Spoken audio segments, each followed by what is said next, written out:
to full view.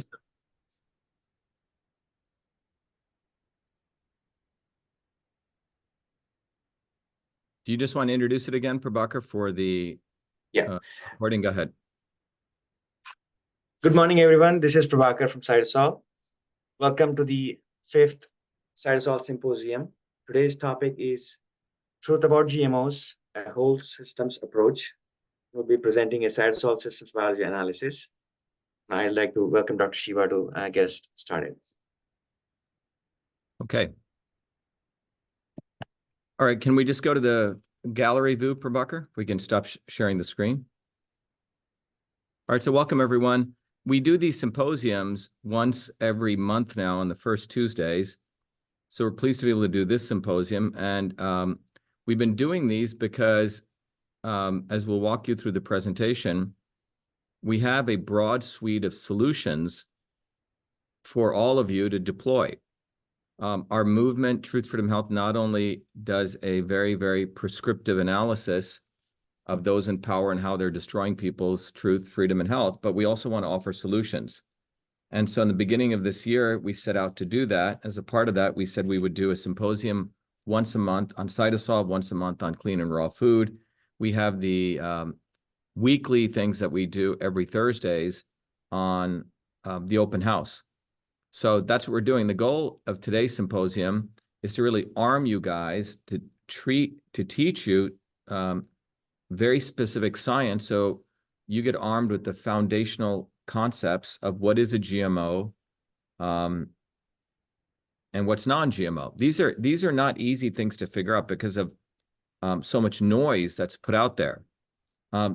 We've shared this before, but each time we share it, we refine it.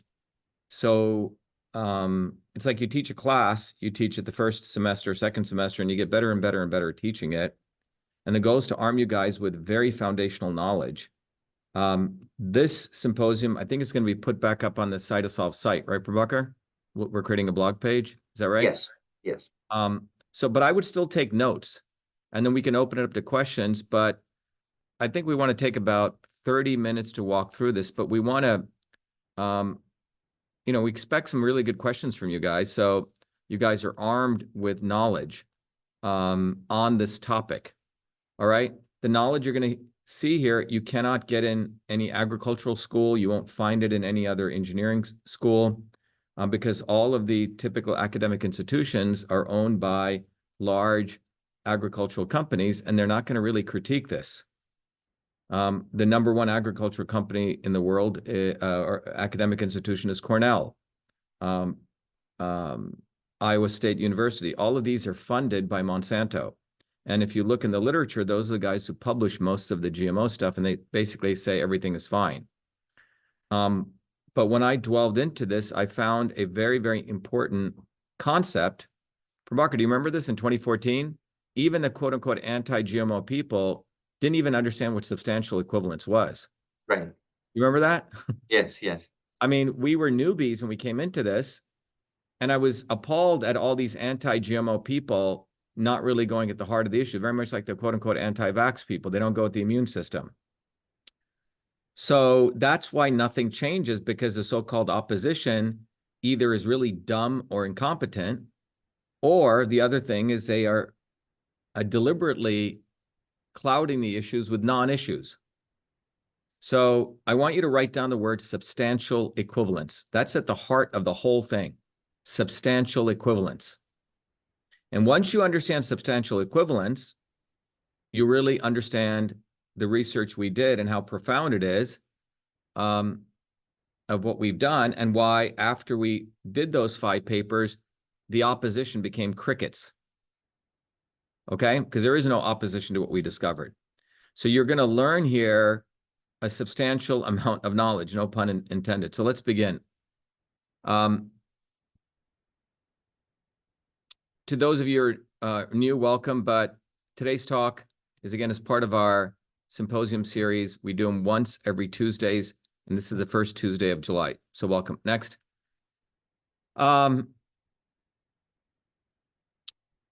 We're going to talk about the truth about GMOs, but we're going to take a whole systems approach. Next. So what you're going to learn today is you're going to learn first of all, the approach we take is connecting science, politics, and health. You'll learn what is CytoSolve. You're going to learn what are GMOs. We want you to particularly write down this concept of another note. The people who are part of the Monsanto, now part of Bayer, will say, oh, GMOs are just part of the natural history of human beings doing breeding. So they conflate natural breeding with genetic engineering. Again, I'm distilling down the big points. You don't waste, again, 15, 20 years of your life and get confused, because confusion is how the opposition works. So they'll say, oh, natural breeding, how the Incans or the ancient Indians or the Chinese or people used to breed plants. That's all we're doing here. It's just a much more sophisticated way of doing it. Why are you so upset? People have been doing breeding, but you'll find out that genetic engineering is far different than sexual breeding of plants. It's asexual. It's done in vitro, in a test tube. It's point mutations. It has nothing to do with breeding. This is the other issue we'll get to. So that's how GMOs are different than non-GMOs.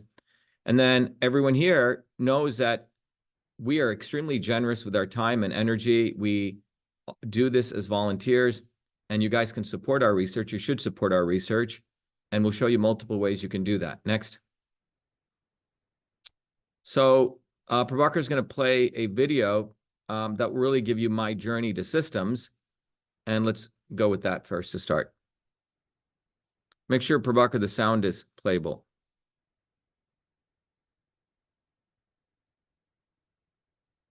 So we take a systems approach here.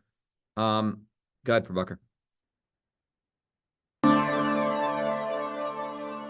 Welcome to VA Shiva. VA Shiva is a product of my journey across East and West, science and tradition, ancient and modern, that brings you the science of systems so you can become a force for truth, freedom, health. VA Shiva is a platform of revolutionary education, community building, and weaponry for unleashing local activism.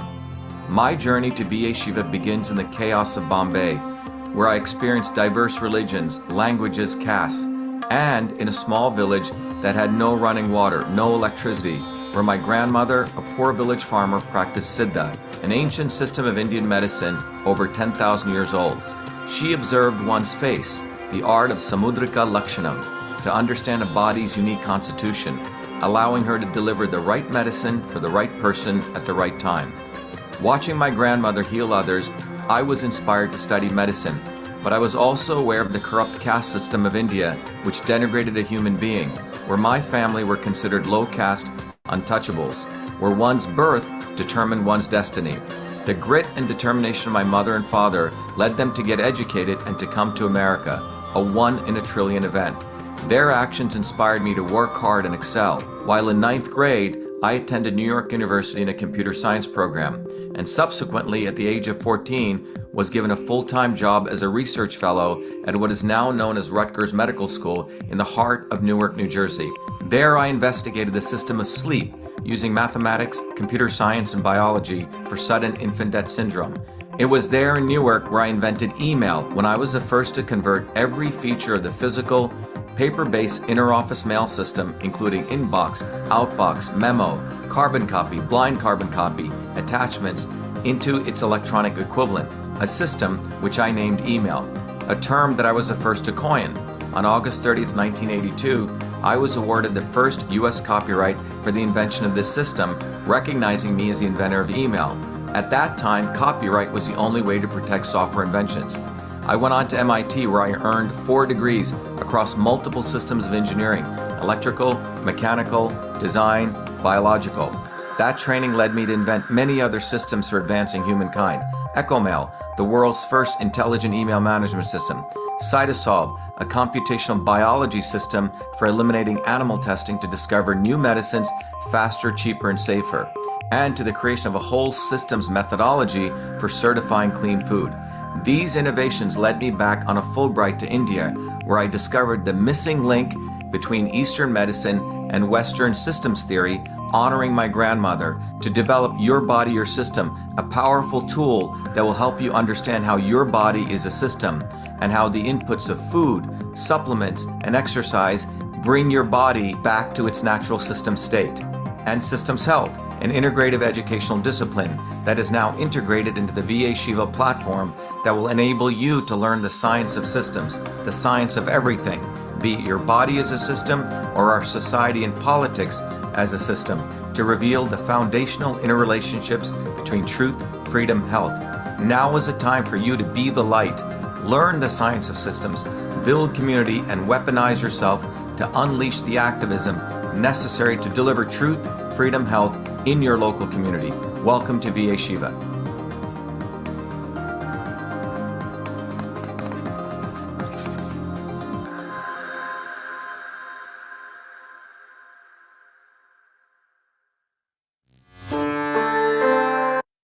All right, so that gives you the systems approach we take. And Rebecca, can you continue, please? Next slide.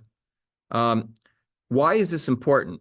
Well, if you look at this graph right here, why do we do all these videos on politics, science, and health? Because, to put it simply, this is what's going on globally.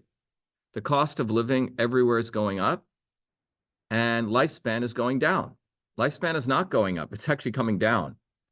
And you can see the reality of this is not something that just occurred overnight. This has been going on for a long time, for the last 50, 60 years. So if you think voting for one of these fools or doing just one thing, like, oh, I'm just going to eat, I don't know, vegetables all day. I'm going to, drink bone soup and it's going to heal you. And one little reductionist thing, or I'm going to vote for this person.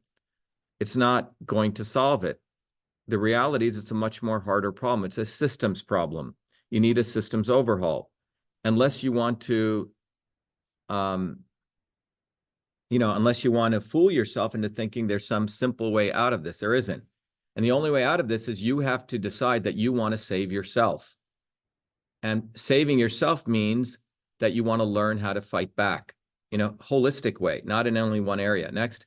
And the reason I say this in a holistic way is because the stress that's caused to people is a multi-systems problem. It's from the economy to healthcare to the environment, education, innovation, and governance.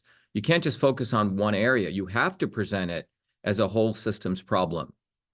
And if you just think, oh, I'm just going to fix the educational system, or I'm going to just fix the governance system, I'm just going to fix the economy, they're all highly interconnected. These chains are one. So in order to solve this, you need a systems solution, not a reductionist approach. Because look, the healthcare system is designed to destroy your immune systems, the environment, makes it very, very difficult to get healthy foods. Everyone's got to just be growing their own foods all the time, right? And if you're doing that, then why are we paying so much and giving our tax dollars to government and et cetera to supposedly give us healthy foods? It's not happening. The educational system doesn't teach people a systems approach. We don't educate people on how to innovate or where innovation comes from. Innovation comes from the edges, solving problems like the invention of email. And that's why they fabricated a controversy. And I was in the center of that because I created email before I came to MIT. It was done out of, in a framework of cooperation, love, and light. It wasn't done in the military industrial complex. We have corrupt leaders. And most, for example, in the United States, it's probably true elsewhere, the average American only has $400 in their savings account. So all of this creates stress. Political stress, infrastructure stress affects biological stress. Next. And the only way out of this is truth, freedom, health. And what do we mean? Why do I say that? Next, because truth, freedom, health is a whole systems approach saying we have to strengthen your immune system. We have to learn how to eat foods, healthy foods. We have to learn how to know truth from lies. We have to make your children smart. You have to become a leader in your community, and you have to learn actually how to manage your money and prosper, because no one else is going to do any of this. Now, we at Truth, Freedom, Health create those tools to do that. CytoSolve, educating people about the truth about GMOs, is to arm you with that knowledge. You're not going to get this knowledge anywhere. So you will, if you don't get the right knowledge, you're going to get demoralized and depressed, and you'll just sort of be a loner. And that's not what this is about. To save yourself, you have to connect with other human beings, and you have to attack all of these issues. Next. So where can you do that? Well, some of you have gone through the Truth from Health program.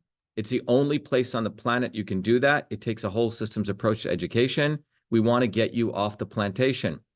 The first step is go to truthfreedomhealth.com, watch the swarm video, and we'll also educate you if you come to our open house, vashiva.com/orientation, come to the open house. Everyone here, the simplest ways that you can contribute back to the knowledge you're going to get today is invite 3 people to come to the open house. That forces you to get out there and share what you're learning here. But that we have this Thursday at 11 a.m. and 8 p.m.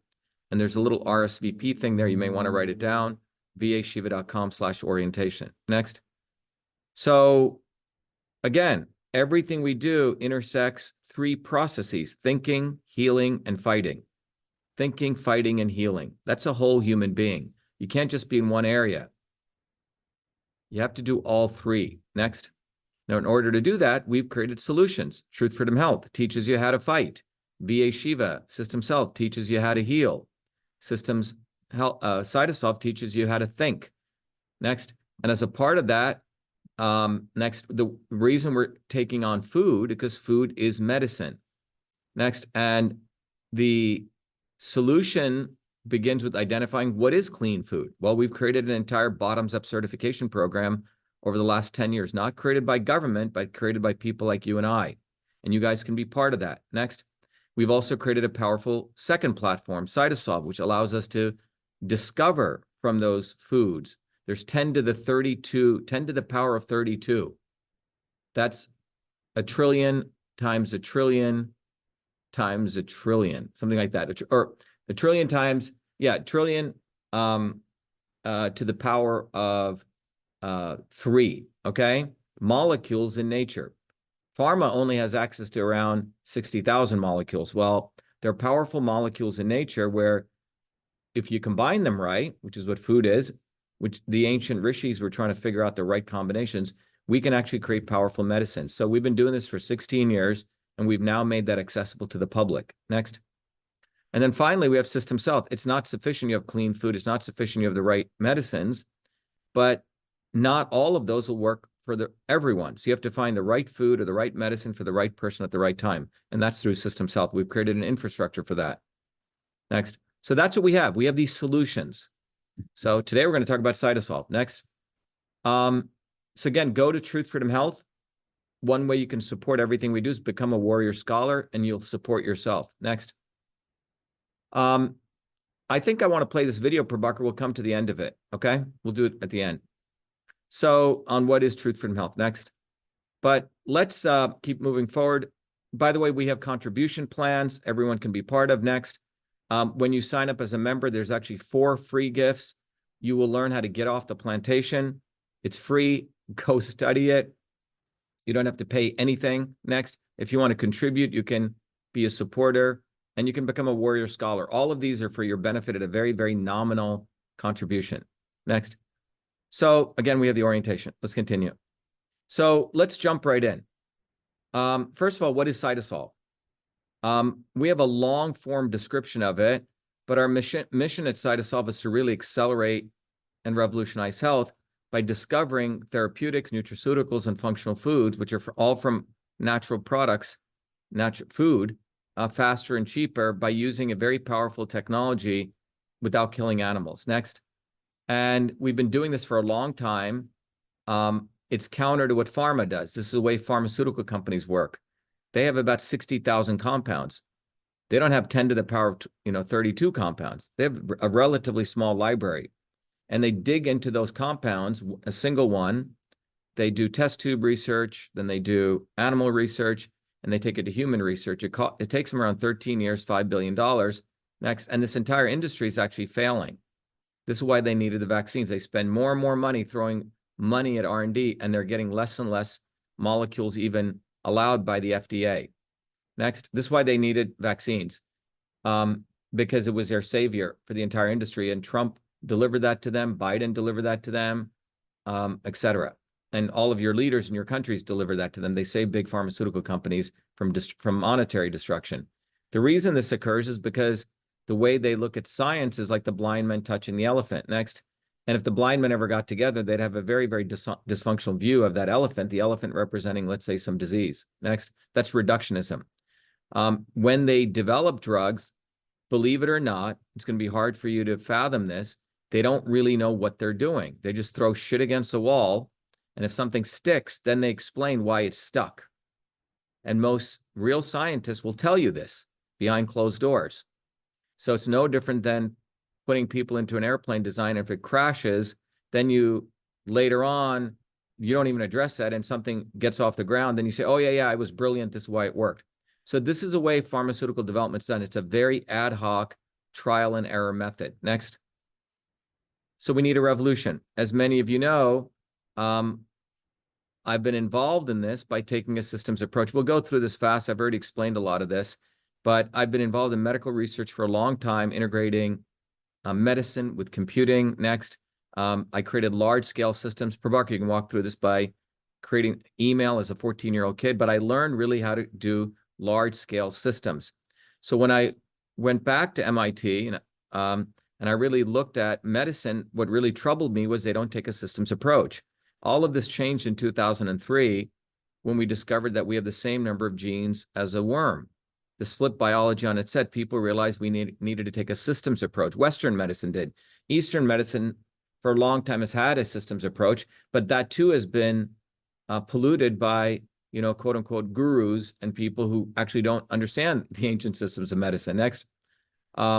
So I got involved in 2003 doing breakthrough research on taking a systems approach to model the whole human cell.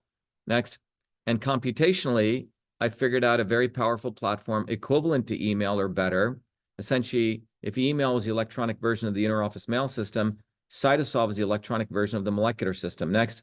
So this was a very complex way to take very large-scale systems, use the computer to model mechanistically reaction by reaction what was going on, far different than what AI does. This is bottoms up. AI is actually top down. AI is only as good as the information fed to it. This is based on bottoms up chemical equations that are pieces of truth that emerge from actual experimentation from millions of people all over the world. So it's really a bottoms up platform. Next. So we've been doing this for 16 years. Again, this is counter to this model. Next. So what we've done is we've created a feedback system. Those of you, again, I recommend everyone here go through truthfreedomhealth.com, become a warrior scholar. You'll understand this is a feedback intelligence system. Next. And which is how we build airplanes. We don't just throw pilots in a cockpit anymore. Everything is figured out on the computer. And then we do very, very minimal in vitro wind tunnel testing. Next. So this is a revolutionary framework. You can see many videos on it if you go cytosolve.com. Let's continue.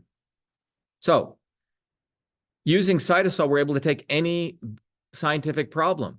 And in less than 18 months, any scientific problem, we can go end to end, figure out a solution for it. And now we're doing this across 35 major diseases. And we're going to be, before the end of the year, we're going to be launching a way that any one of you can participate in that. In fact, if you want, you can invest in those. We're going to take it right to the public. We're working with our attorneys to go what's called a direct public offering. Next. So anyone can put $1, $2 into any of these CytoSolve new codes that we're launching. So we've been used by all different people. Next.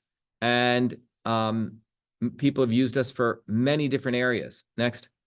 And one area is this paper came out many years ago in Nature, which is the #1 scientific journal in the world, saying if you're going to solve cancer, you have to use cocktails of drugs.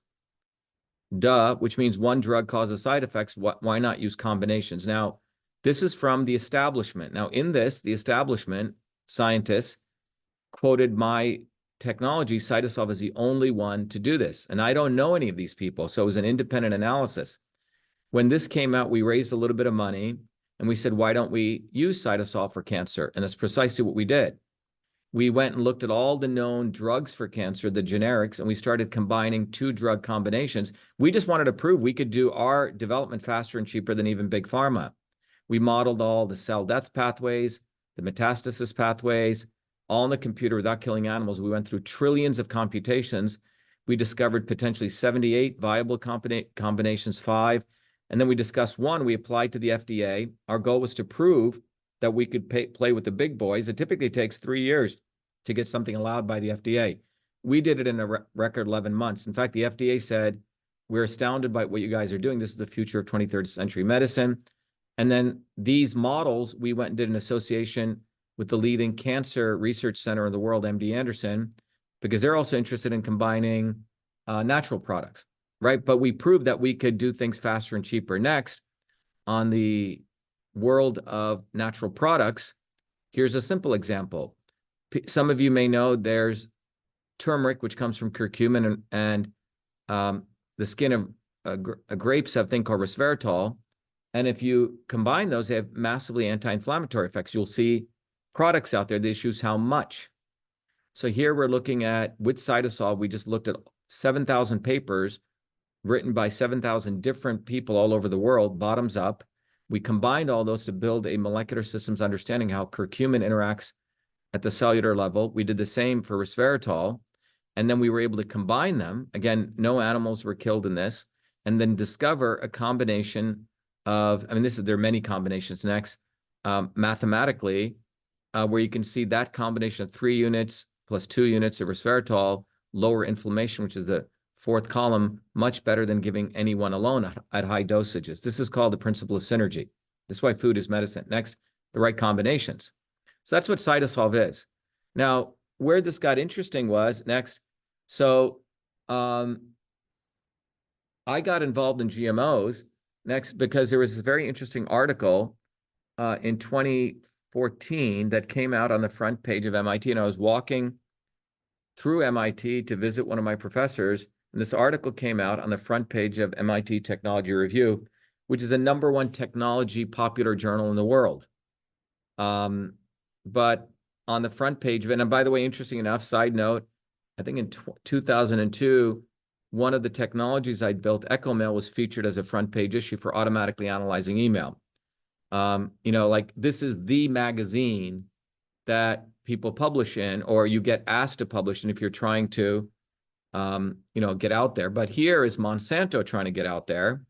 And they went to MIT and had them publish this article, which says, buy fresh. The actual slogan is buy fresh, buy local. So they're sort of making fun of that, and they're saying buy fresh, buy GMO. And you see what it says on the bottom: population growth and climate change, fear, right, will make it harder to feed the world. Fear. We need to overcome our fears of genetically modified food. So they're creating one fear and saying you need to overcome this other fear. Very clever. So just look at that front page. This was written by some serious propagandists. So I was confused because I didn't understand I hadn't really studied genetically engineered foods. And then I sort of jumped into it, but we use CytoSolve to do this. Next, so when I looked at this, I noticed at that time, just like in 2017, 2018, there was a pro-vax, anti-vax crowd, and they were just at each other's throats, but they weren't really helping the broad public. So I really wanted to understand what's the difference. What is the quote unquote middle ground here? What's the truth? Next. So now it comes down to this fundamental question. You may want to take some notes. So the issue is, what is a GMO and what is a non-GMO? What's the difference? So let's say on the left side, you have stay there, Prabhakar, and go back. So you have one which is non-GMO, and GMO, they may look alike, but what's the fundamental difference? And the difference is sort of like if you watch the Hulk, what's the difference between Steve Bannon and the Hulk, right? What's the difference? That's the question. What is the difference? Next. Now, next slide. At the gene layer, there are many different genes here in a plant. By the way, plants have more genes than humans do, more protein coding genes. And each of these genes, what this is, it's a chart that lets you see which gene influences other genes and the level of influence.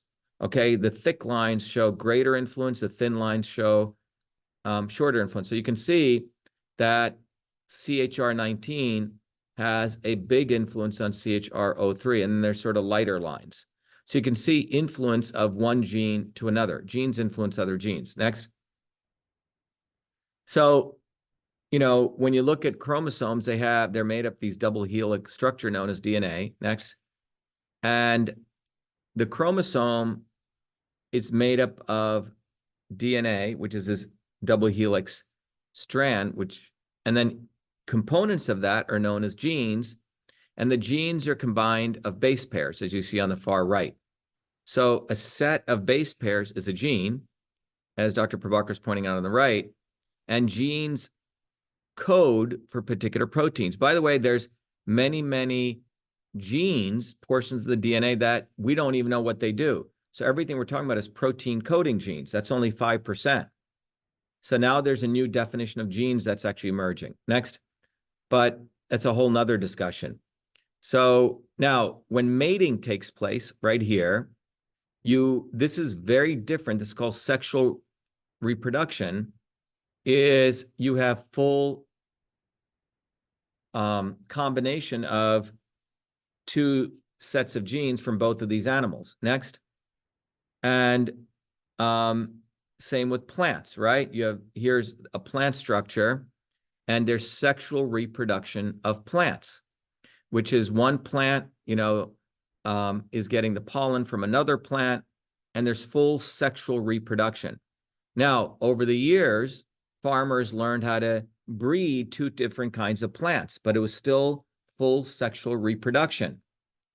Natural breeding, it's still full sexual reproduction of animals or plants. We're not going into one particular plant and modifying its genes asexually. You have to understand this. If not, you will get confused and lost by people who say, oh, well, we're just breeding. That's all genetic engineers. We're just doing simple breeding. We're just doing breeding in a more sophisticated way. But sexual reproduction is where, the pollen lands into the stigma. You have this whole interconnection between, sorry, something was on my back, one plant and another. Next. Crossover is what occurs during sexual reproduction. So you have the chromosome of, let's say, the male and the chromosome of the female. They line up, and then you actually have this crossover that takes place, okay? And when the crossover takes place, you see the genome from the male and the female intermix, okay? This is recombinant chromosomes. This is what happens in sexual reproduction. We're not going in and just changing the particular genome of a particular component of the gene in just one male or female. Prabhakar, let's just stop right here. Actually, go to the next slide. Just want to see if there's, yeah. So, when sexual reproduction takes place, the gene pairs align, from the male and the female, and this is what crossover takes place. And this is what you're seeing of the final chromatids as they're combined. Okay, next. So A plus B gives you C, okay? So you can have a big corn and a small corn. People do breeding, and you get, a mid-sized corn. Now, let's just take, I just want to, in the interest of education, let's just take, if you can stop, Prabhakar, and we can go to the audience. I just want to make sure, does everyone understand this difference? This is sexual reproduction. Any questions on this of plants? It's very different than me going in and inserting a particular gene to get a particular feature of the plant. So when the Incans and the Mayans and people used to breed corn, they bred corn, but it was full sexual reproduction. They didn't go in and just change the gene of one of the corns as a point mutation. Any questions on this? All right, good. So everyone understands that. Great. This is a very, very fundamental understanding you have to understand in the GMO discussion. Let's continue, Prabhakar.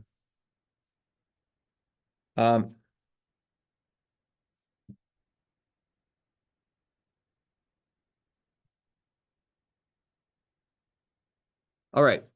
So, one second, I just have to.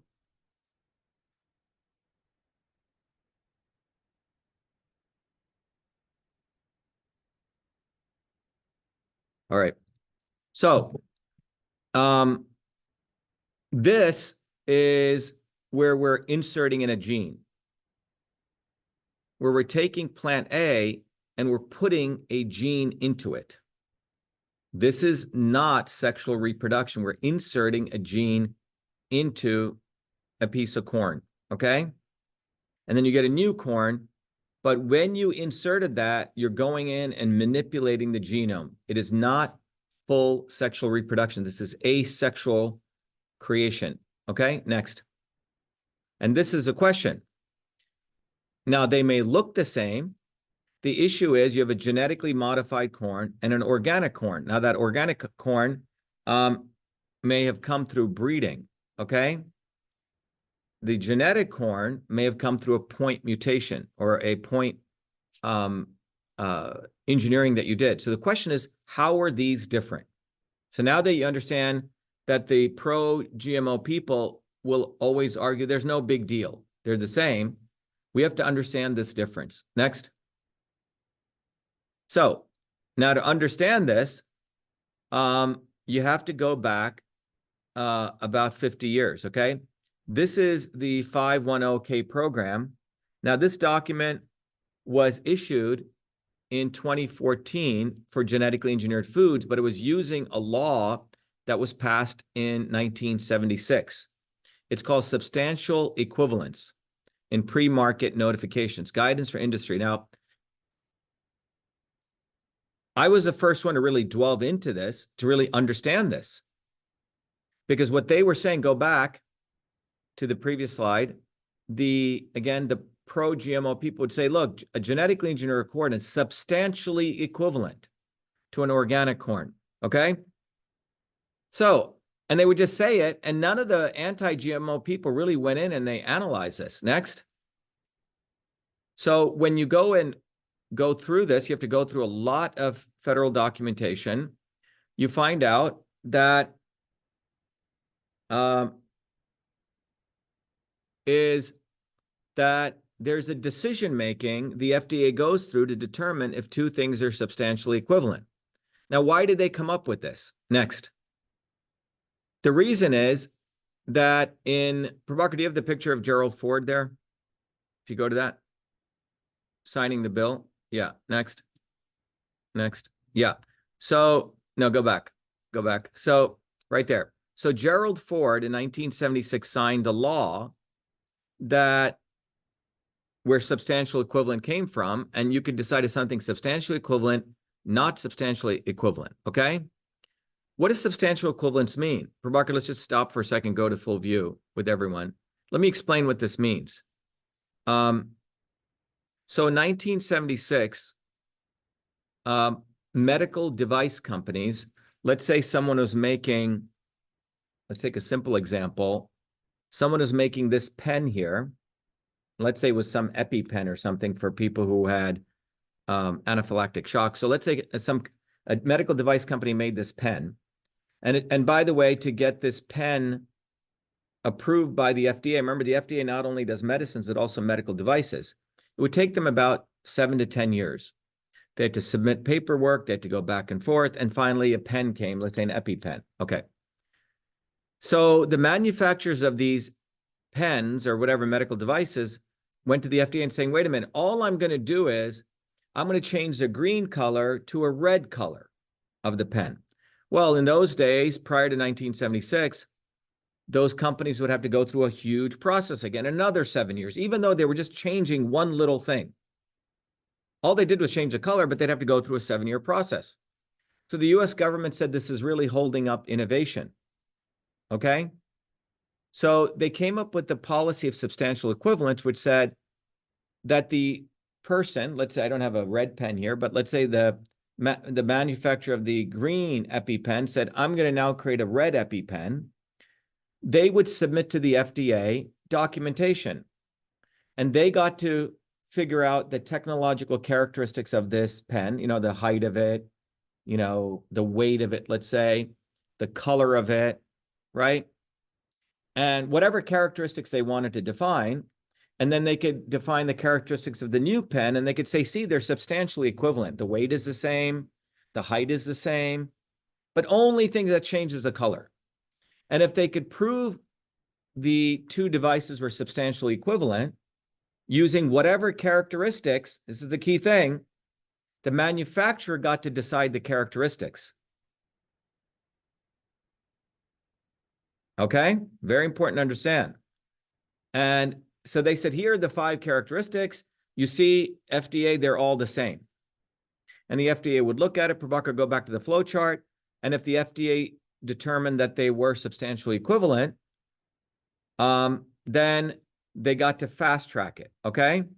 That means it would only take them months to get the new pen out, not years. All right. So remember, Prabhakar, now go to the next slide. So the way this was done was, step 1 was the identification of technological characteristics of the new and predicate device, the new red pen, okay? The manufacturer, next step, got to decide that, okay? Next slide. So the manufacturer should clearly identify the technological characteristics of each device individually. So the manufacturer got to decide that. Next. That's what this point says. And then the equivalence depends on, now here's the deal. Let's say I as an independent third party chose different characteristics of this pen. Maybe I looked at the ink quality or some other thing. You may find out they're completely different, right? So in some ways, it's a rigged game because there's no independent third party defining the characteristics. It's a manufacturer. Okay, next. So when GMOs came out, it came under the purview of the FDA. And so now the FDA is trying to figure out, well, is this GMO tomato the same as a non-GMO? What framework do they use? They said, oh, okay, we'll use that set of laws that were done for medical devices called substantial equivalence. All right? So what this meant is Monsanto has, let's say they have a GMO soybean and a non-GMO soybean. Monsanto simply has to just determine what are the characteristics they want to submit to the FDA. Maybe the weight of a soybean, the color, right? The amount of water content, the amount of protein content. Remember, they get to decide the characteristics. And they simply have to say to the FDA, see, this GMO soybean is the same as this non-GMO. But how are they able to do that? They get to choose the characteristics. This is key. Hope everyone gets this. Again, what I'm sharing with you here is the heart of this issue with none of the non-GMO people we're ever discussing. All right, this is why they create a dialectic. But when you take a systems approach and you do your hard work, which is what I was forced to do because I was new and I really wanted to learn, that's what you find out. The manufacturer gets to choose the two different, the characteristics. Next. So the issue is, what characteristics are they choosing? Who is determining the characteristics? Okay, next. So when it came to soybean, we looked at this. Now, soy is interesting. They said, so what's interesting with soybean is the 95% of the soybean in the United States or more is genetically engineered. What they feed to quote unquote pasture-raised chickens, what they feed to cows and pigs, everything. It's genetically engineered. So you have to be careful when people say, oh yeah, I went to a local farm, right? And I got, pasture-raised chicken. Yeah, it was pasture-raised. It was out running, but they're feeding it genetically engineered soybean. And we just had this interesting issue with our dogs were getting this really weird thing around their mouth. And we were buying turkey from a farm, which is quote unquote organic, pasture raised. And then I asked the guy, I said, so what do you feed your turkeys? And he goes, oh, I have to feed them GMO soy. So there you go. Okay. So GMO soy is everywhere. All right. So we looked at soybeans because it's the most prevalent genetic engineered in the world. Now, if you get the non-GMO fermented organic soy, it has very, very different properties. Next. So what we did with CytoSolve was we looked at all the papers that were written out there. We didn't cherry pick. And we understood the molecular mechanisms of how plants have a metabolic engine to them called a C1 metabolic pathway. So we found all the papers and we went down to the molecular systems level to understand how plants survive through metabolism. Next. And then we figured out the molecular pathways, we did the modeling, and then we published a series of actually 5 different peer-reviewed papers. Next. And then we found out the fundamental difference, and we'll talk about that. Next. So we did a deep systems analysis. So we looked at experiments done, about 600, to be exact, 6,837 experiments done by 184 scientific institutions in 23 countries. We just didn't look at Monsanto's research. Next. And the first step we did was we came up with an architecture of metabolism. So every plant in the universe has this system of how the plant sequesters carbon. So it has 3 different systems, and you can see it's a interconnected system of systems. Methionine biosynthesis, methylation, and formaldehyde. Plants, actually, like any engine, produce a toxin called formaldehyde. It's a byproduct of methylation cyclomethionine. But guess what? Plants also have a way to recycle that formaldehyde to detoxify it using a chemical called glutathione. So plants create formaldehyde, but then they detoxify it. Now, in genetically engineered corn, we had gotten anecdotal evidence when I first got into this. The farmers in Iowa were noticing that in genetically engineered corn, there was high levels of formaldehyde. And it was just sort of this hearsay. No one knew why. So that's why we decided to go at this pathway, because formaldehyde shows up at the fundamental level here. Next. And then we mapped out, so this is all the molecular pathways in methionine biosynthesis. We didn't cherry pick. We looked at, so this is every little chemical reaction is coming from different pieces of research. And these are those molecular mechanisms, just for one of those boxes. Next. Then we looked at it for methylation cycle. Okay.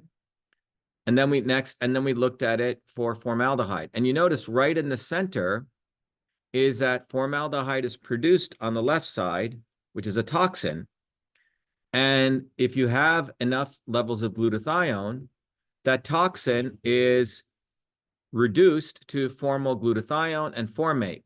So that's the detoxification process. But note that you need hey,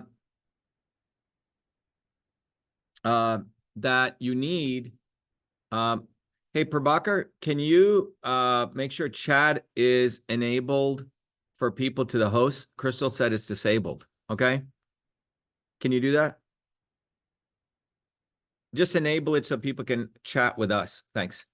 You can do it on your end.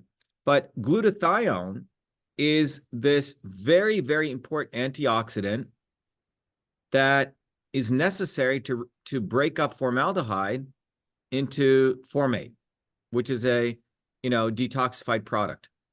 So just focus on that and understand that, Prabhakar, go back to the metabolic pathway. I need to stop sharing to enable the chat again. Yeah. Yeah, so people can chat with us. You want to do it, or you want me to do it? I can do it. I did it. Okay, good. All right, we go back. So if Prabhakar goes back to the system slide, go back, Prabhakar. So in our first paper, we discovered this important systems architecture. We submitted it for publication. Next. And all we did was we just documented these molecular pathways. Next. All these 3 pathways that no one had done before, and it was published in a Journal of Agricultural Sciences. By the way, it's a journal that Monsanto publishes in. Okay? And in fact, as a part of our Innovation Corps group, we gave a scholarship to, 5 high school students, right, Prabhakar? 5 high school students to participate with us because we wanted to do citizen science. So this is really cool. And they did some of the bioinformatics work. But so this paper was written bottoms up too, okay? So this was published. No one said anything. We were just putting out the molecular pathways in plants. Next. What we next did was, so we published that. Next. So that was paper one. No one said anything. Paper two was, we then took those 3 different molecular systems, next, and we used CytoSolve, next, and we individually looked at those and we allowed CytoSolve to interconnect them. Otherwise it's too complicated. And we ran some mathematical modeling tests. Okay, so in the normal condition, over time, glutathione levels are beautifully maintained. Okay, the plant has a certain constant level of glutathione, which is again an antioxidant, which supports the detoxification process. Next, formaldehyde is detoxified over time because of the glutathione, which is all good. This is the natural condition. Next, and then we did various sensitivity tests to make sure, we varied certain parameters to make sure the model didn't blow up. And you see, under various conditions, formaldehyde is still being detoxified. Next. And that was paper number 2. We published in the American Journal of Plant Sciences, also a journal where other big ag companies publish. Okay. There you go. Okay. 2 papers we published, no one said anything. The third paper we said was, okay, what happens when the plant is undergoing stress, oxidative stress? You undergo stress. Your body will create reactive oxygen species. Now, plants undergo stress if there's a drought, let's say. They don't get enough rain, right? So we looked at the C1 metabolism pathway is, links to other systems. One of them is oxidative stress on the top, okay? Or in the bottom right, glyphosate metabolism. Remember, Monsanto creates this herbicide called glyphosate. So there's all different things which can affect this. So we took oxidative stress, which is what happens when a plant undergoes stress. So what is oxidative stress? Again, we use CytoSolve to identify 3 major subsystems of oxidative stress: reactive oxygen synthesis, lipid peroxidation, and ascorbate glutathione pathway. Next, we had to then go find all their mechanisms and connect it, right? Very complex. 2 systems of systems interconnected. Next, we did this with CytoSolve. Next, and we wanted to see what happens when a plant undergoes oxidative stress. So let's say a plant's undergoing drought. Guess what happened? When a plant's undergoing drought, its glutathione levels will drop during that period to a very different level. Next, and formaldehyde levels will increase. Makes sense, right? So plants under drought, its glutathione is being used to protect the plant from the drought, so it doesn't have enough glutathione to support the C1 metabolic pathway, right? Its normal processes get affected, so glutathione is being used in 2 different areas. Okay, so we noticed that when a plant's under stress, the glutathione levels drop, and then obviously droughts don't last forever. Then the plant will come back out of it. Okay, next. And we did various sensitivity analysis on this also. Okay, next. And as you notice, as you change glutathione levels, you still get varying levels of formaldehyde increasing. And again, this was published. This was our 3rd paper published in the American Journal of Plant Sciences. All right. No one said anything. Then we did the 4th paper. The 4th paper was, we said, okay, what happens when a soy plant undergoes genetic modification? Now, this was quite a bit of work. We had to find out when genetic modification took place, what actually happens. And what we found out is that genetic modification affects the oxidative stress pathways. 4 enzymes are upregulated: catalase, superoxide dismutase, glutathione reductase, and ascorbate peroxidase. These are all things that affect the oxidative stress system and the ascorbate glutathione pathways. And also 1 reactive oxygen species. So 1, 2, 3, 4, 5 different molecules are increased when genetic modification took place. These came from other papers that we had to go dig and find. Bottoms up, okay? Then we took all of these findings, next, and we integrated it into the oxidative stress pathways. So now you have 3 subsystems: C1 metabolism, which is a normal case, oxidative stress, and genetic modification. Next, and what we uncovered, again, put all this through CytoSolve, is that guess what happens when when genetic modification and oxidative stress occur, the glutathione levels, I think that's glutathione, Prabhakar, right? Okay. And so in the non-GMO plant, glutathione levels get normally detoxified. This is the normal case, non-GMO and organic soy plant. This is normal, right? The plant is producing formaldehyde and it gets detoxed, and it gets detoxified. But look what happens to the genetically modified plant. Formaldehyde will go up. Why? Next, because glutathione levels are dropping, okay? Because the plant is under oxidative stress. Very similar to drought. No one had ever discussed this before. Next, we publish this. And this paper really, really pissed off the people at Monsanto and the European Commission. They had a meeting. The European Commission had a meeting to attack our research. They didn't say anything. The problem was we had published not this paper, but we published the other 3 on solid ground. And then they said, oh, this journal is bogus. Well, in this journal is where Monsanto published. So that's when we were attacked viciously. And this attack took place none other than on the Joe Rogan show by a guy called Kevin Folta, who was highlighted by Joe Rogan, who was promoting Monsanto. Many people wrote to Joe Rogan, why don't you have Dr.SHIVA on? Joe Rogan started following me then, but never put me on the show. But he did put Monsanto scientists on the show. Same thing he did with the vaccines, by the way. So when this came out, we're being attacked. People are saying, oh, this is just a mathematical model. It doesn't mean anything. Nothing to see here. Go away.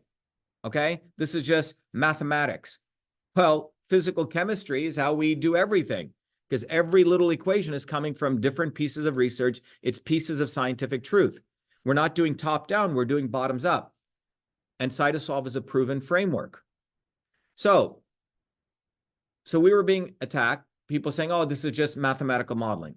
But we got very lucky. Next, a group in Leeds, London, had published research, next, in a greenhouse study, which means they had actually grown a soy plant, organic, and a non-soy plant.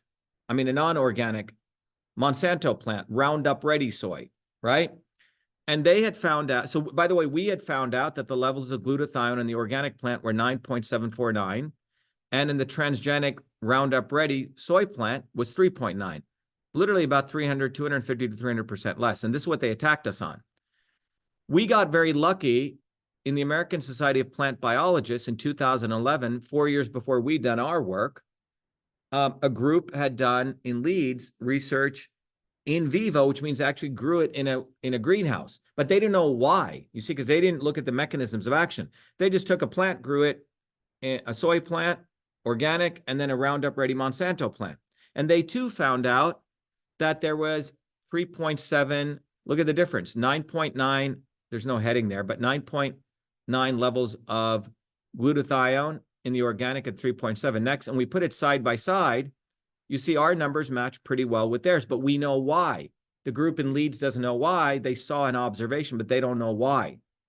Okay? So you can see the in silico is us and them. When we publish this, next, Prabhakar, we publish this in the American Journal of Plant Science, and we bought 2 other leading scientists to co-author it, Michael Hansen and John Fagan. It says in silico, which means a computer analysis with CytoSolve, and in vivo results concur on glutathione depletion and glyphosate-resistant GMO soy, advancing a systems biology framework of safety assessment of GMOs. And in this plant, we said, look, the key is substantial equivalence. If Monsanto had selected not just whatever things they submitted to the FDA to fast track their GMO soy, if they had in fact submitted the criteria as the levels of glutathione, this would never have happened. Okay? I hope you guys are understanding substantial equivalence is a key. Next. So this is why around 2014, we were in parallel at the International Center for Integrative Systems, we were building the clean and raw food standards, saying real food has to be conscious, safe. It has to be ethical, non-GMO, active and nourishing. So we actually came up with a solution, which became an international standard for certified clean and raw food. Next. and you guys know about that. And there are many, many products all over the world we started certifying. And you guys can help with the certification process too. Next. This is also a bottoms-up movement. So there you go. What we had uncovered with our work was that it depends on the features. And what we had shown was if you choose glutathione levels, the FDA should have never allowed GMO soy, which is everywhere right now. And after we published that, there were crickets from the opposition. This is what they do. Nothing. And then there you go. By the way, all of this research was done by volunteers, and you would think that the governments of the world should do this. Okay, we did this. Meanwhile, the non-GMO people then hired people to do bogus research. And this is what happens in the deep state model, just almost simulating our work, but it was bad research, you say? And they do this in every field. We come back to that. But how can you help? Well, number one, all of this was done by us without any funding. So you guys can help. How can you help? Next slide. Well, you can buy CytoSolve created products. You know, for example, MV25 is one of those products. MV25 uses the CytoSolve approach, but to find natural compounds. We've been helping companies for 16 years. We decided we should do this on our own. And I'm just going to take a quick break and we'll come back to questions. Prabhakar, maybe you can just play the MV25 video. Thanks. And then we'll come back and show you a couple of other ways you guys can support us. And then we'll take questions. We are also right now having a sale on MV25 for the 4th of July. Yep. So take advantage of that. Yeah, so maybe you can just play the video, Prabhakar. Thanks.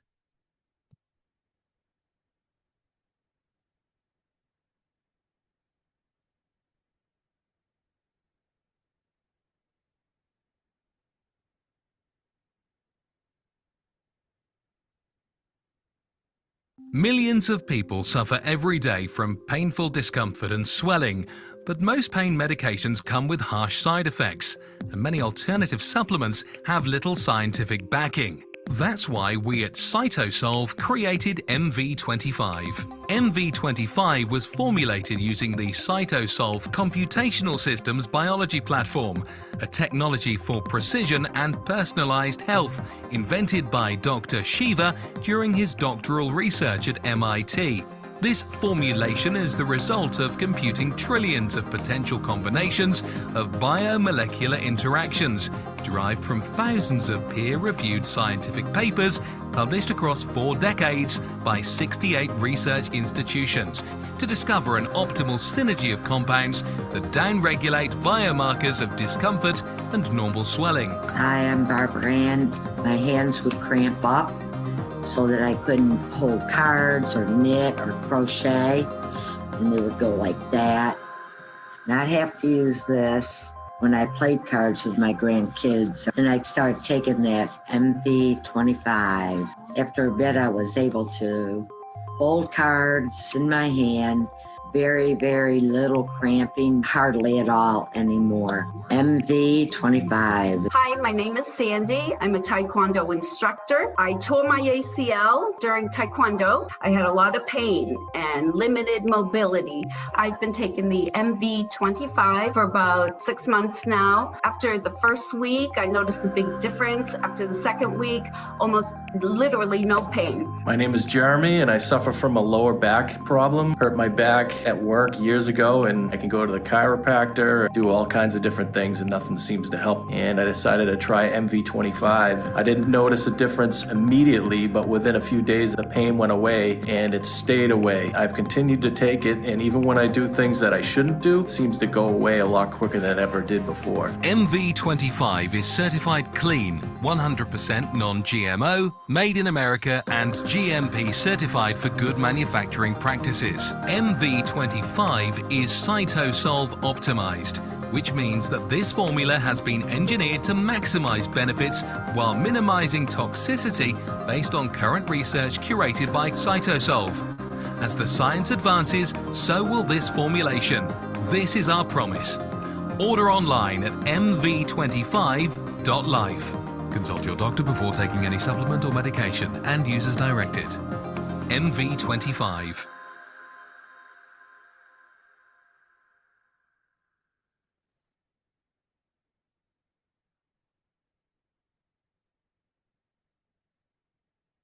The Patriot Power Do Generator. you see that, 2000 Prabhakar? Go back. Do you guys see how they're putting Kennedy stuff up? Do you see that? Prabhakar? Yeah, I saw Kennedy's picture there. Yeah, they're trying to infiltrate our stuff. This is what they do. This is all brought to you by YouTube to misdirect people back to him. Okay, let's go back. All right. So go back to the slides, please. So you can go to mv25.life. That's one way you guys can support us next. Prabhakar, can you just walk through these slides, explain these others to people? Sure. So the other product that we also have, and it's for the whole pet health, is called K9701. It's also available on the shop. In addition to that, can directly fund our research. Our research is mainly focused on considering the systems-based medicine, which was the basis of all the indigenous medicine, which is dedicated to fight against the racism and promoting the indigenous medicine. And one of our main goals is to eliminate animal testing, because it is, as you can see here, not really useful in deriving efficacious medicine. And then we want to support science, which is being destroyed by the collusion between big government, big academia, big pharma, and the big publishers, which is kind of an incestuous web of science. We want to be away from this web so that we can do the real system science, and that you can support us by supporting CytoSolve Open Science Institute. If you go to vashiva.com/open science, you should be able to donate to our various initiatives that we have ongoing right now. So, for example, this is a lung and respiratory health initiatives. You can contribute to anything that you feel passionate about, or you can just donate the general fund for the research. And you can also donate us at the integrative system, or International Center for the Integrative Systems, which is our nonprofit, which actually oversees the clean and raw food certifications. In addition to the GMO research that we presented earlier, was actually done through the nonprofit organization. And then we also have affiliate programs where you can promote CytoSolve products and be part of the distribution chain. You can refer the products to your friends and family, and then we have some incentive schemes in that regard. And also, if you know any companies, or you own any companies that could use CytoSolve services, you could also do the introductions and get remunerated for that as well. So on the vashiva.com website, in the customer service section, you can apply for being an affiliate. Then we will take it from there. You can also develop your own products with the help of CytoSolve protocol. So just like the MV25, we can help you with your own products that are derived from natural foods or natural products, and can help you market as well. So I'll put this link in the chat later on. If you would like to do that, we can schedule a meeting and then have further discussions on what you would like to do with us. And then you can join the Truth Freedom Movement to also that also supports the overall mission of our organization. You can go to truthfreedomhealth.com and sign up as either a member, supporter, or a warrior. Help the movement. And you can also join the open house and the orientation that is held every week on Thursdays at 11 a.m. as well as 8 p.m. And you can RSVP at vashiva.com/orientation, and I'll put these links later on. And systems health is another of our initiatives or solutions that we provide, and you can come to our tutorials on every Friday at 11 a.m. or 7 p.m. and RSVP at vho.com/tutorial. All right, so these are the ways that we want to provide solutions, fight, think, and heal. And Truth Freedom Health, or the Leadership Training Institute, is helping come up with solutions for the truth. CytoSolve and Open Science Institute provide the solutions for health, and GShiva Systems Health Educator Institute is also providing solutions for healing. Great, thanks, So Prabhakar. that's it. Yeah. Yeah. I think we are open for questions.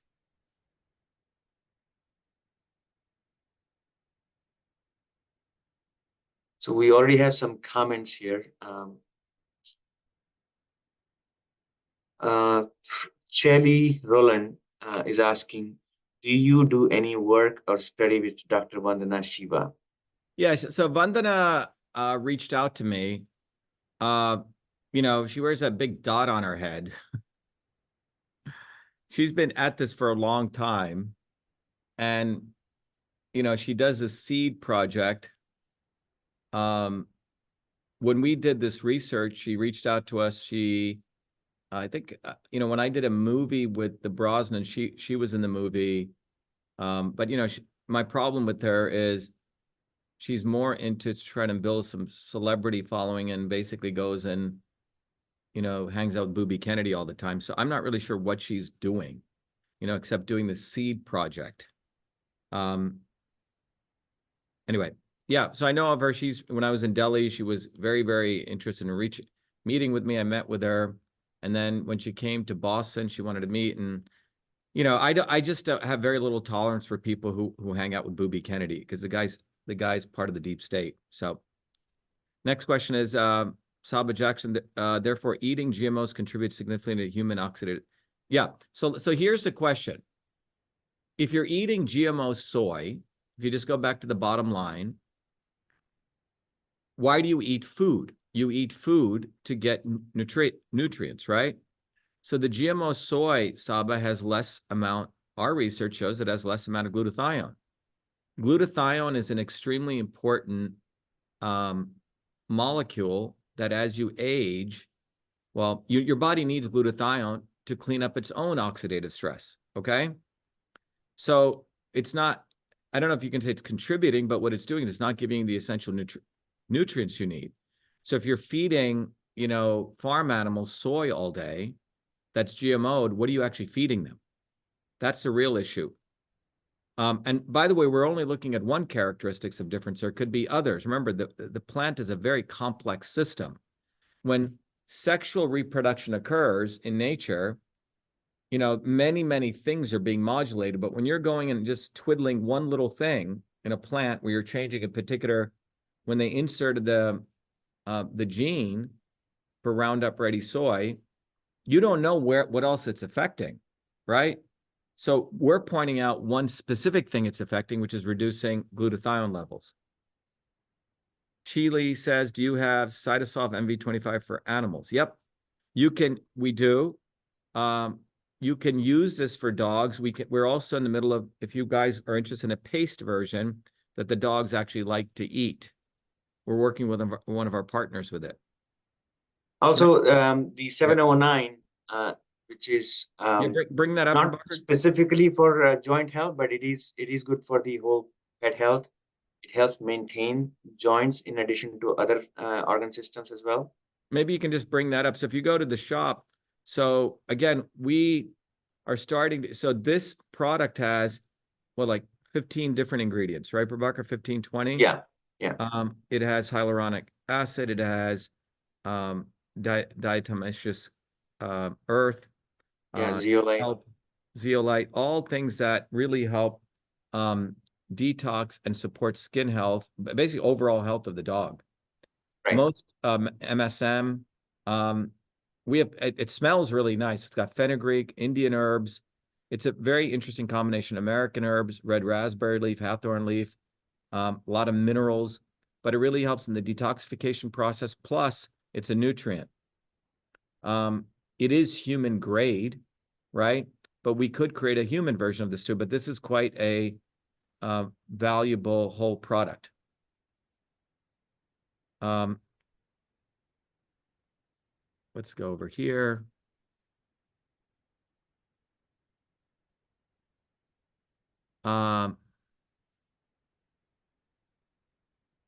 Where can you buy this food? How do you really know you can trust the food? Where can you buy? Oh, good food. Okay. I'm sorry. Thank you. Yes, I saw that in a discuss. Okay. Where can you buy good food? How do you know? How do you really know you could trust the food you're buying? Yeah, so that's a good question. So, Carol, when we created the clean and raw food seal, it originally came out of, we were pulled into this whole controversy between what is raw food. That ended up us building this multi-systems certification of non-GMO bioavailability. But I think next Tuesday, right, Prabhakar, we're doing a thing on clean and raw. That'll help Carol understand that. Kristen says, do you have a human grade detox product? Yeah, Kristen, so believe it or not, Prabhakar, that is human grade, right? But it wasn't created for humans. Right. So I have a number of people who are taking the thing. I'm not saying you should do that, but they grind it a little bit and they take it.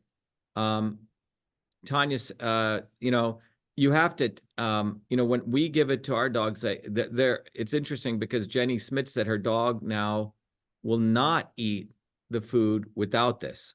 Okay.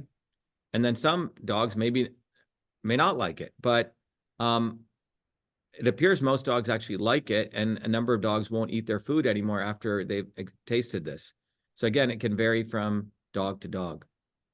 Lynn Hurley says, is there clean and raw certified sold in UK? Yeah. So Lynn, Prabhakar, most of the products that we've certified are sold all over the world. There are people that we've certified in Europe, in UK, in New Zealand, etc. If you go to Clean Food Certified, you'll find those products. Again, so Kinara says, so stress is the biggest problem to plant and human. Well, so Kinara, what it is we experience stress, plants experience stress, but when you have glutathione levels, depletion takes place. And glutathione is an essential antioxidant to everything. You can go get a glutathione drip at some of these natural centers where they'll literally IV it into you. But as you age and as you're subjected to stress over time, your glutathione levels drop. So the issue is, yes, so in the sense, stress is a big problem, but more important is if you don't do things to take the right nutrients that support your body from the stress you endure, right? So you can support your body with nutrition, and proper lifestyle. Obviously, if you're eating all the proper nutrition, you don't get any sleep and you're all wired all the time, you're going to affect many, many systems. So it's a lifestyle issue. So yes, stress is a big problem. So Prabhakar, if you go back to that slide and to the first slide where we started this whole discourse, that's why we say we have to take a systems approach. This is why, and I was having a discussion with one of our leaders in training. You cannot, it is wrong in many ways. Go to the first slide, Prabhakar 5. If you want to, you have to really explain to people the bigger problem, even as a health person. This is why we say think, fight, and heal. You have to talk about this is the real problem. It's a systems problem because cost of living goes up. Which came first, the chicken or the egg? And next slide, slide 6. Is there many sources of stressors? So if you want to actually live long and prosper, you can try to live in an isolated world by yourself, living on your own farm and doing that. Next slide, Prabhakar, slide 6. But you have to address that that's pretty much living like on your own, but there's 8 billion of us. So we cannot address the issues of health without addressing all of these things. This is why our movement, Truth, Freedom, Health, exists, because we're saying this is a whole systems problem.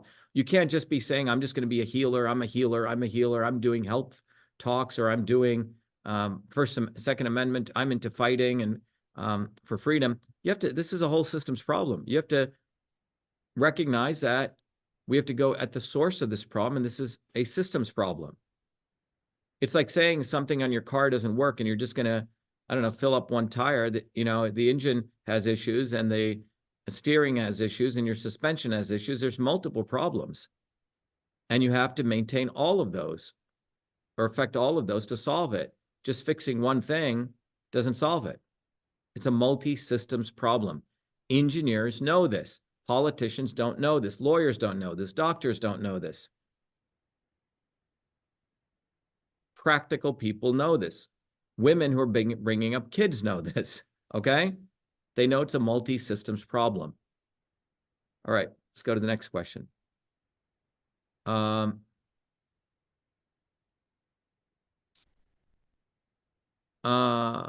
Is there a way to know foods are not GMO?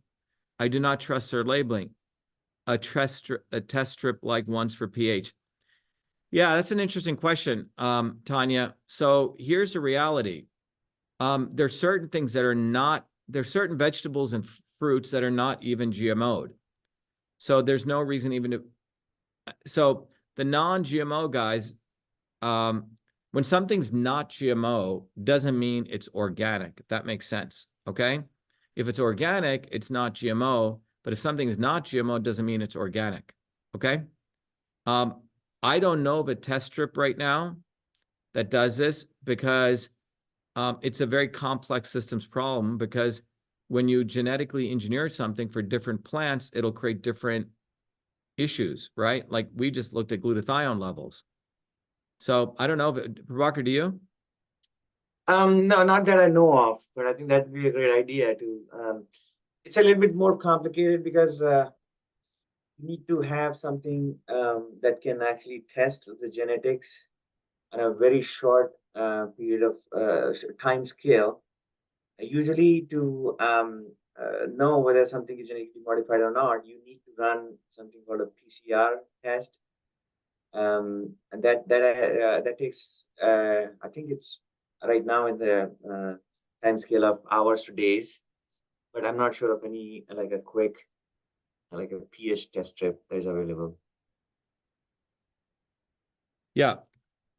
Yeah, just, I mean, you're talking about, and you would have to have for every plant, you'd have to have the control, what's called the wild type genome sequence, and then the one that you're looking at, and you have to look at differences to see if there's a genetic modification. Someone want to know how do you become a warrior scholar? Just go to truthfromhealth.com. Amit Gautam says, so does the food grown using organic and permaculture methods has high glutathione levels as compared to chemical farming, even if the food crop is non-GMO? Do you have certified foods in India? So let's take each what Amit is asking. He says, does the food grown using organic and permaculture methods have high glutathione levels as compared to chemical farming, even if the food is non-GMO? So I think the question you're asking is, you take a non-GMO plant, let's say you have an organic soy plant, and it's grown in organic and permaculture, and that same organics, well, it wouldn't be organic anymore, but let's say let's say you have a non-GMO seed. Okay, let's say you have a non-GMO seeded soy plant, and when you grow it with chemical fertilizers, is that different than when you grow that same seed in organic permaculture? We haven't done that test, Amit, ourselves, but Prabhakar, go back to that slide which showed the C1 metabolism pathway with glyphosate. So what we can do, Amit, is we can take the C1 metabolic pathway that we showed you earlier, and there is so when you add a chemical pesticide, I think it's the one before that, where you show the different, no, after this, Prabhakar, where you show the community of that one right there. So if you notice here, we looked at oxidative stress. On the far right is glyphosate. So depending on the pesticide, we could look at that pesticide and see what targets there are in the C1 metabolic pathway and then we could see what it does. We haven't done that. We could do that. But I mean, the hypothesis would be it affects C1 metabolism, which would maybe lead to oxidative stress, right? That's a hypothesis, but we don't want to say that without doing that. So it depends on the type of pesticide that's being used. Or to be specific, it's not called pesticide or herbicide that's being used. Let's go to the next question. And Amit had a follow-up question to that. He had, do you have certified food? Yeah, so Clean Food Certified is a global certification. I think we've certified a couple of products in India, right, Prabhakar? The Yes. ashwagandha. Ayyadurai, and then one of the supplements, KSM ashwagandha. Yeah. And by the way, anyone listening, you guys could become one of our representatives anywhere in the world. So Amit, if you're interested, you could go to companies in India and say, do you want to be Clean Food Certified? So this certification we've made highly, highly affordable for everyone, for the manufacturer. Ari says, I once purchased a soy product from Japan for distribution, which was labeled non-GMO in Japanese, being sold in Japan as non-GMO, but the spec for EU distribution stated it is genetically modified. The distributor told me there are different standards. Could you explain? Well, I'm not sure what they're talking about, because if something is genetically engineered, Ari, it means that a mutation was done to the particular plant. Now, the EU standards for organic are a little bit different, so I'm not sure if that's what they were talking about. We work with European companies, and they have I think it's called Biopharma, right, Prabhakar? When we work with Ricola, there's a different standard for organic than they have for US standards. Yeah. So I'm not sure, I mean, why they're saying non-GMO in Japan is different than non-GMO in Europe. Genetically engineered means a mutation has taken place in vitro. So we can look into that, Ari. We'll look into that. We'll find out what the difference is, if there is one. Lynn said, does Judith have a question? Judith, do you have a question? Said Judith. By the way, if you want to raise your hand, you can also do that.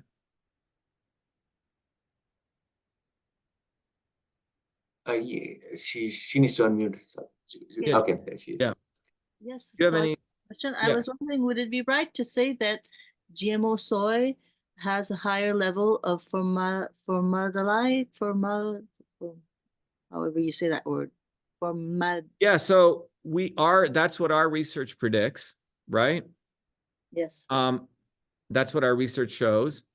The work in Leeds backs up our research on the level of glutathione. We haven't had a chance. Now, this is really interesting. During our research, Prabhakar, you may remember this, we were trying to get a lab to do the testing. And do you know every lab we called wouldn't do the testing?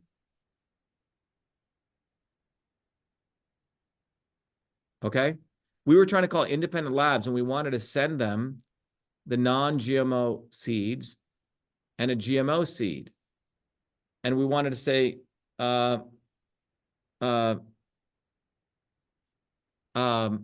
could you guys take this and test for formaldehyde levels? And we couldn't find one lab that would do it. Judith, are you there still? Yeah, I'm listening. Yes, absolutely. Yeah. So if you guys, I mean, this is a research project we could do. Can we find an independent lab that we could send them Monsanto seeds and non-GMO soy seeds? And will they do the testing for us? Mm-hmm. Yeah, okay. So you don't like have an evidence we can conclude that. Well, our model predicts that formaldehyde levels will go down up. Okay, now just And need our model predicted that glutathione will go down. Yeah. That has been validated by an independent group in Leeds.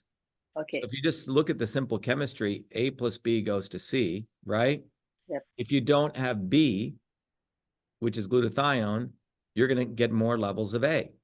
So, but so in resume, the GMO product not only doesn't give you much glutathione, but on top of it, it gives you formaldehyde when you take it. Well, yes, that is what, but our research has predicted that and has been validated for glutathione.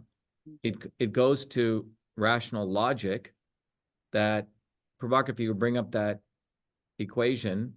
So these are fundamental equations of what's called physical chemistry, like they're, that's actual evidence.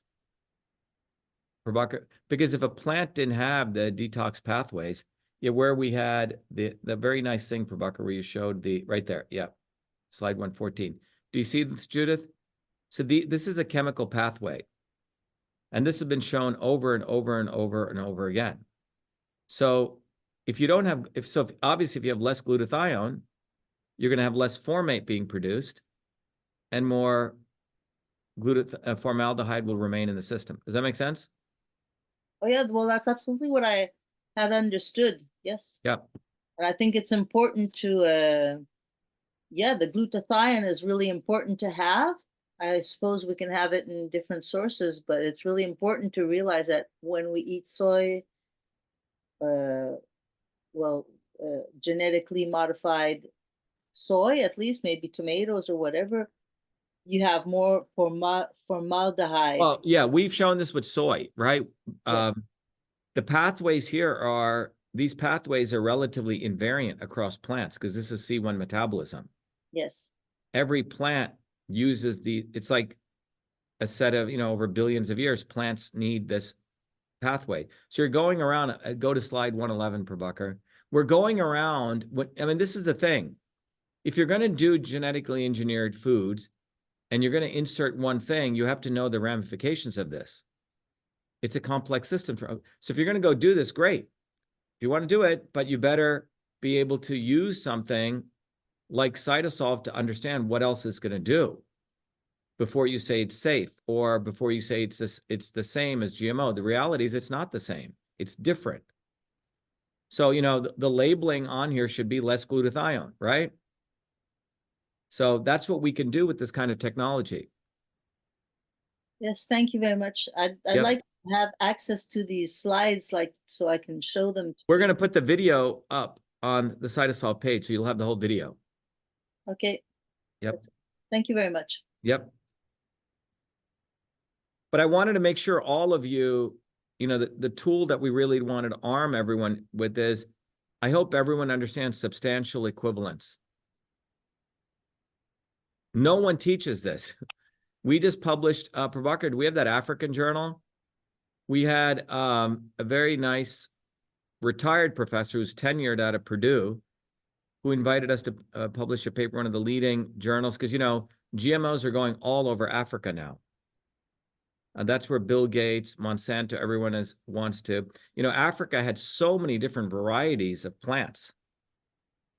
And then after US and British imperialism went in there, they only feed like 2 or 3 foods to the Africans now, and then they're destroying the topsoil and they're making it all genetically engineered. So we were asked to publish a paper at one of the big journals. It was actually a book that came out, and we discussed the whole thing on substantial equivalence. But once you understand substantial equivalence, you're really armed with the right tools, so you guys can go educate others, save yourself, help others to save themselves on the real bottoms level understanding. Any questions on that? So my intention in doing this was, the truth about GMOs is it's based on substantial equivalence. And the truth is, no one is asking these people how they're determining if it's substantially equivalent. Tobias says, can we say glutathione is an active organism that attacks a passive formaldehyde?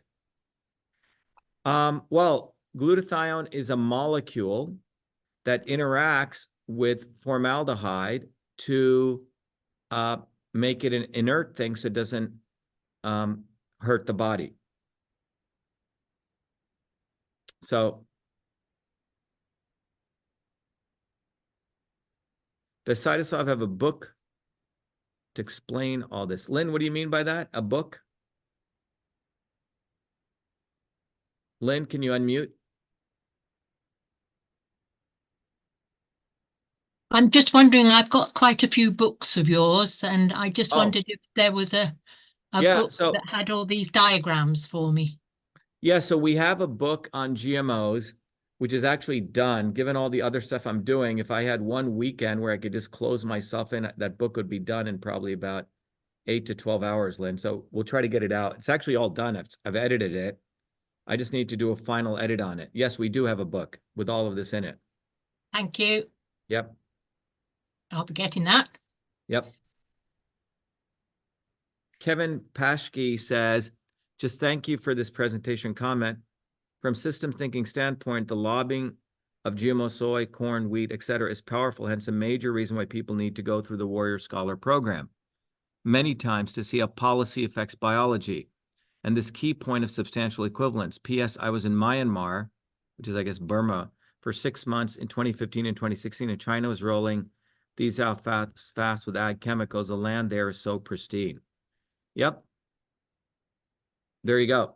Yeah, Kevin, thank you. Everyone, all of you here, you know, for your own benefit, go to Truth, Freedom, and Health, sign up for the Warrior Scholar program. Two things that happens is you get really educated and you support everything we're doing.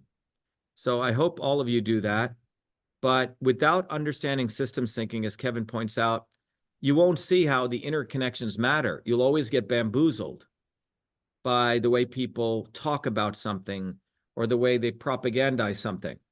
They'll always talk about a little piece over here and forgetting this piece, how it affects the whole over there, you see? And as long as you get lost in that, that's how propaganda works. You can be manipulated. Okay, it's 12:54. Wow, been here 2 hours. So if there's no other questions, Prabhakar, do you have any final slides? No, I think we showed all of them. So Amit said, is the certified clean, certified raw standards are for foods like tomatoes or just for products? I could talk to companies in India who have products they're keen to get certified, but I guess you have to test every batch of product. Yeah. So Amit, you should come to next Tuesday's meeting. But first of all, Amit, this is a bottoms-up certification. We can keep adding new kinds of products we want to certify. At our last public hearing, people wanted us to certify eggs and raw milk. No, it's not just for products like MV25. We have nut butters. We have, bars. We have honey. So it's all over the range. But whenever there's a new product class, we create the right standard for it using the methodology. But if you wanted to be involved on it, you could, like in India, there's herbal products, there's, food products, there's cereals, anything.